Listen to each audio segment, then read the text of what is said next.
नमस्कार विद्यार्थी मित्रांनो, स्वागत आहे तुमचं आजच्या व्हिडिओमध्ये।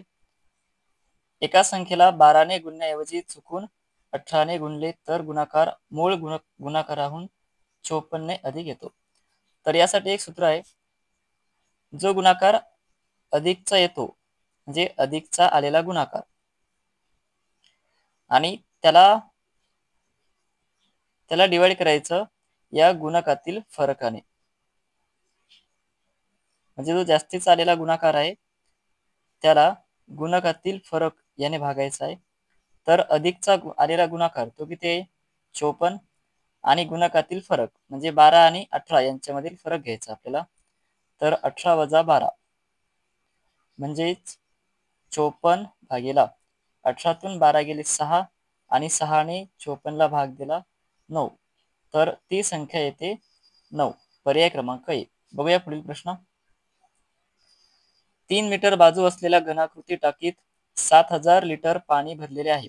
टाकी पूर्ण भरण्यासाठी आणखी किती लिटर पाणी लागेल?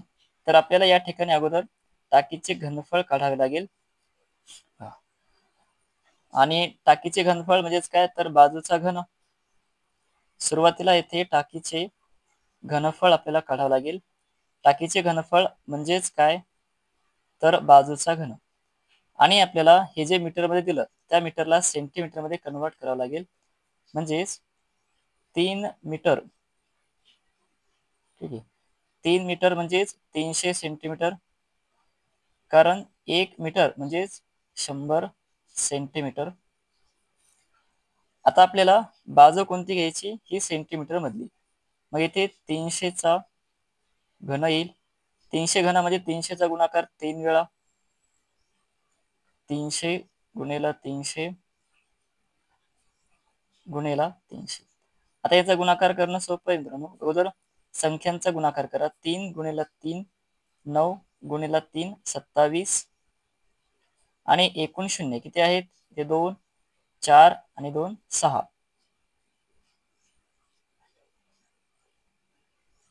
म्हणजे ही संख्या होते 2,70,00,000। आता 1 लिटर म्हणजेच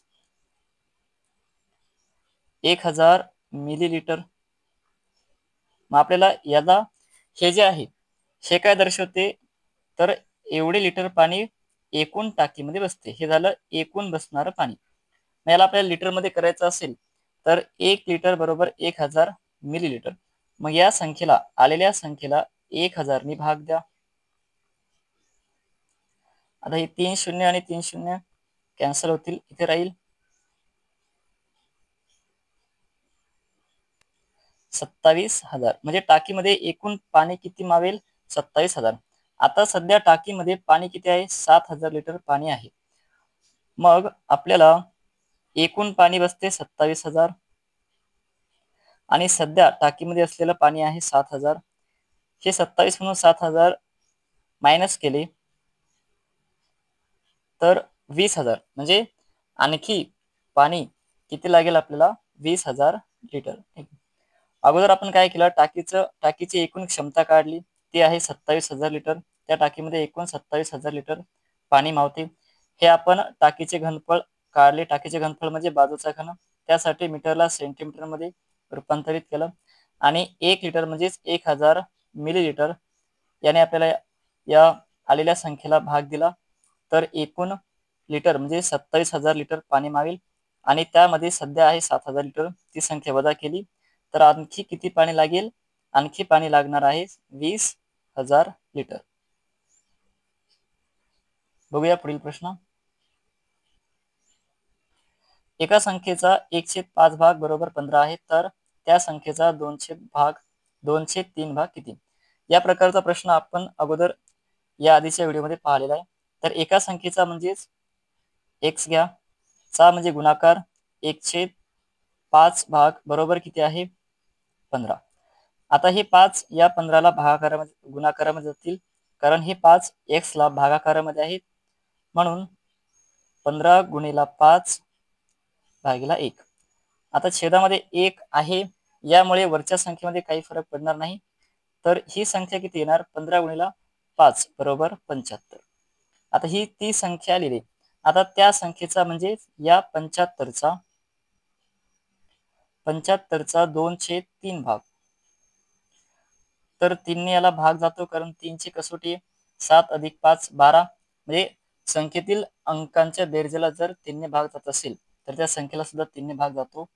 मग 3 दोन्ही 6 उरला 1, 3 पंच 15 आणि 25 गुणिला 2 बरोबर 50. तर या प्रश्नाचं उत्तर आहे पर्याय क्रमांक 2 50. हा आहे मित्रांनो चार्ट. समजा आपल्याला 1 मीटर आहे, याला सेंटीमीटर मध्ये करायचं असेल तर इकडे 2 शून्य द्या. 1 मीटर म्हणजे सेंटीमीटर, 100 सेंटीमीटर. आणि जर 1 लिटर बरोबर किती मिली लिटर काढायचं असेल तर आणखी 1 शून्य द्या. 1000 मिली लिटर. धन्यवाद.